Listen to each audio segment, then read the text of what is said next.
दोस्तों, आखिर कब तक पेपर लीक का यह सिलसिला यूं ही छात्रों के भविष्य से खेलता रहेगा? क्या परीक्षा व्यवस्था पूरी तरीके से सवालों के घेरे में आ चुकी है?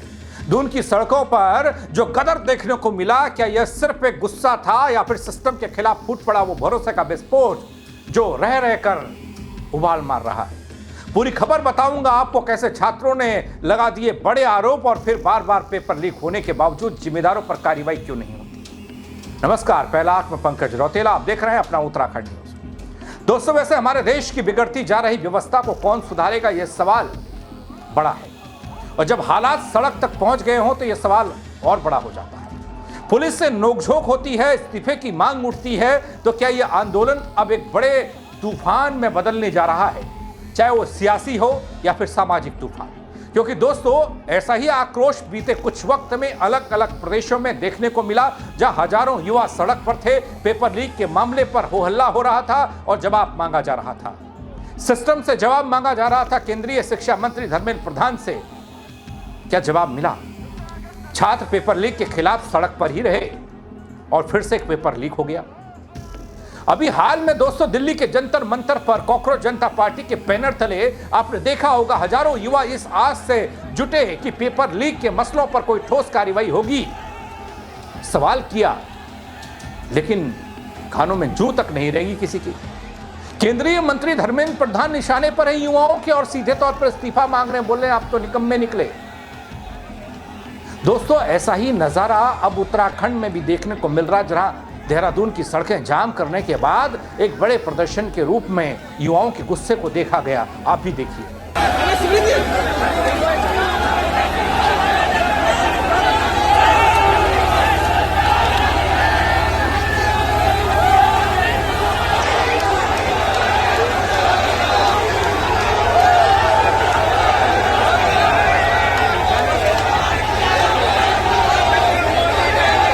दोस्तों, ये कहने का मतलब ये नहीं कि कांग्रेस के युवाओं का यह प्रदर्शन था, एनएसयूआई के युवाओं का यह प्रदर्शन था। कांग्रेस के दिग्गज नेताओं का साथ भी बखूबी मिला युवाओं को। नीट पेपर लीक को लेकर विपक्ष ने केंद्र सरकार के खिलाफ मोर्चा खोला है। दोस्तों, एनएसयूआई के कार्यकर्ताओं ने देहरादून में जो विरोध प्रदर्शन किया, वो तस्वीर ये बताने के लिए काफी थी कि यह तो चिंगारी है। इस दौरान कांग्रेस कार्यकर्ताओं ने उत्तराखंड सचिवालय कूच करने की कोशिश की, केंद्रीय शिक्षा मंत्री धर्मेंद्र प्रधान का इस्तीफा मांगा।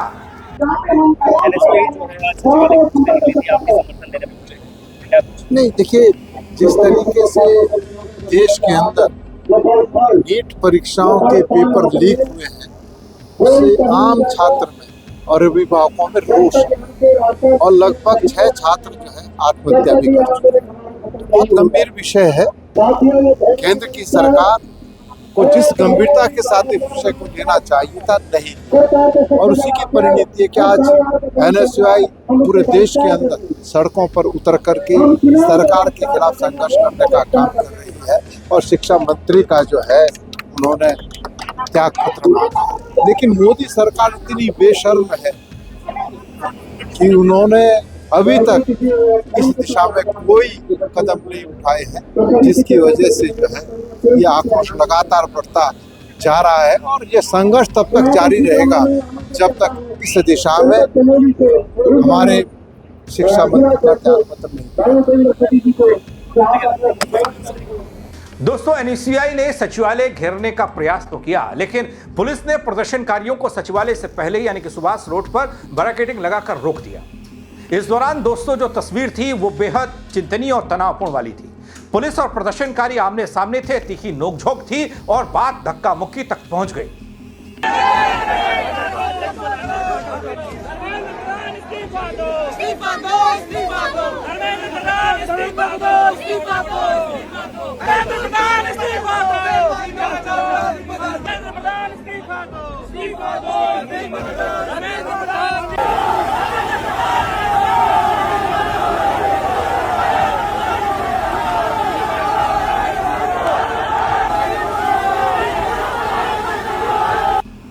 इतना ही नहीं, तनी हुई मुट्ठियां, मुंह से उगल रहे नारे, प्रदर्शनकारी बैरिकेडिंग के ऊपर चढ़े हुए और सरकार के खिलाफ जमकर हो रही नारेबाजी। पेपर लीक मामले पर अपना आक्रोश व्यक्त कर रहे थे युवा। प्रदर्शनकारियों को बैरिकेडिंग से नीचे उतारने की पुलिस की तमाम कोशिशें, वाटर कैनन का इस्तेमाल हो या फिर और कुछ, लेकिन प्रदर्शनकारी बैरिकेडिंग के ऊपर डटे रहे, लगातार नारे लगाते रहे। छात्रों के इस प्रदर्शन में दोस्तों कौन नहीं पहुंचा था? पूर्व मुख्यमंत्री हरीश रावत का समर्थन था, कांग्रेस पार्टी के चुनाव प्रबंधन समिति के अध्यक्ष हरक सिंह रावत की हुंकार थी और चुनाव अभियान समिति के अध्यक्ष प्रीतम सिंह के वो सवाल थे जो दिल्ली तक गूंज रहे होंगे। बल इस दौरान हंगामा बढ़ता देख पुलिस ने एनएसयूआई कार्यकर्ताओं समेत प्रीतम सिंह को पुलिस लाइन भेज दिया तमाम कार्यकर्ताओं के साथ, लेकिन सवालों का सिलसिला खत्म नहीं हुआ। आज ये भूमि पवित्र हो गई। इसने छात्रों का संघर्ष भी देख लिया है और शिक्षक गणों का संघर्ष भी देख लिया है। दोनों इस शिक्षा प्रणाली को सुधारा जाए, दोनों इसके शिकार हो रहे हैं।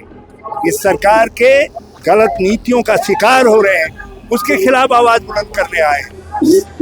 छात्र आए हैं ये कहने के लिए कि हमारी परीक्षा प्रणाली को सुधारो, और शिक्षक ये कहने के लिए आए हैं कि अब हमसे टीटी क्या है ये टीटी?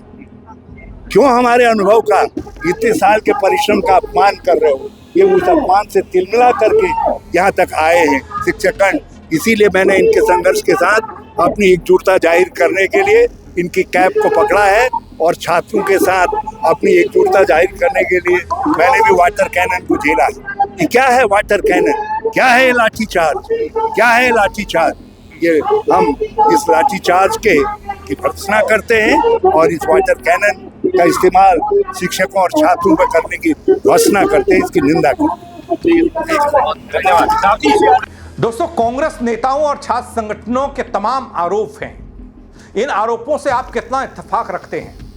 क्योंकि ये आरोप ही नहीं, वो सवाल भी हैं जिसने पूरे देश भर की परीक्षा प्रणाली को संदेह के घेरे में ला दिया। लगभग सभी पेपर संपन्न होने के बाद यह सवाल उठता है कि पेपर लीक हो गया था। दोस्तों, इसमें कहीं ना कहीं बीजेपी से जुड़े हुए लोगों की साठगांठ दिखती है क्या?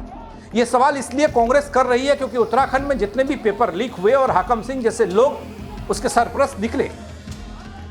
सचिवालय कूच के दौरान कांग्रेस नेताओं ने मांग की कि देश के शिक्षा मंत्री को अपने पद से इस्तीफा देना चाहिए। उनके पद पर रहने का कोई अधिकार उनको नहीं है, कोई मतलब नहीं है जब शिक्षा प्रणाली ही लड़खड़ा रही हो, पंगु हो चुकी हो। तमाम आरोप लग रहे हैं दोस्तों, फिर भी एक भी बीजेपी का नेता इस पर कोई भी बयान या प्रतिक्रिया नहीं दे रहा है। सरकार की तरफ से कोई रिएक्शन नहीं दिख रहा है। आखिर इस चुप्पी को क्या समझा जाए? दोस्तों, इसके अलावा कांग्रेस ये आरोप लगा रही है कि पूरे देश भर में सैकड़ों बच्चे, युवा पेपर लीक का शिकार होते हैं, अपनी जान गंवाते हैं, और उनके साथ सलूक कैसा होता है?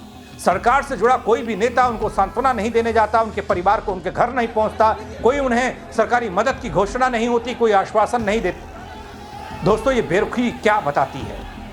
मरने दिया जाए युवाओं को, तड़पने दिया जाए युवाओं को, रोजगार के लिए भटकने दिया जाए युवाओं को, फिर से एक और परीक्षा के लिए तैयारी करने के लिए झोंक दिया जाए युवाओं को, और पेपर हो जाए लीक। दोस्तों, इस पूरे प्रकरण में सवाल ही सवाल हैं।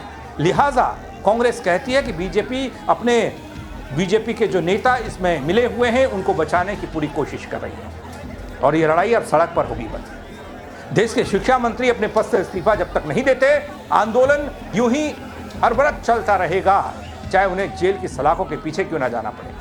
युवाओं ने यह भी ऐलान किया दोस्तों, आज तो उत्तराखंड सचिवालय का घेराव है, आगे जरूरत पड़ी तो केंद्रीय मंत्री धर्मेंद्र प्रधान के घर भी पहुंचेंगे और घेराव करेंगे।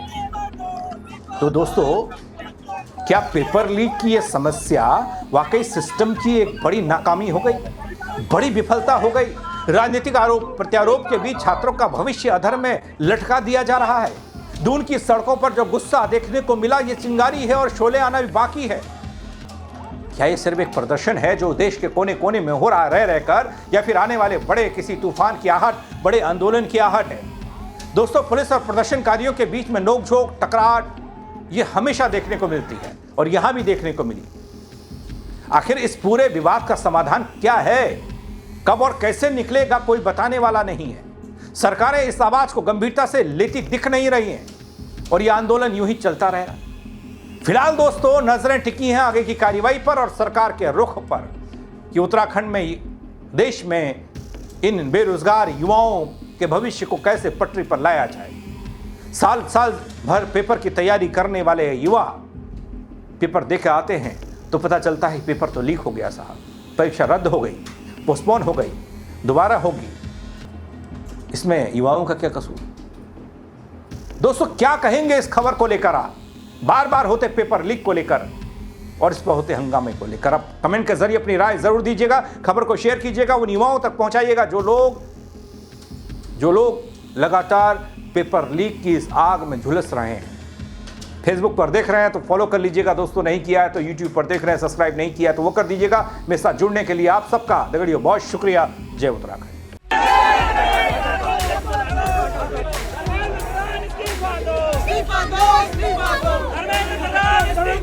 Steve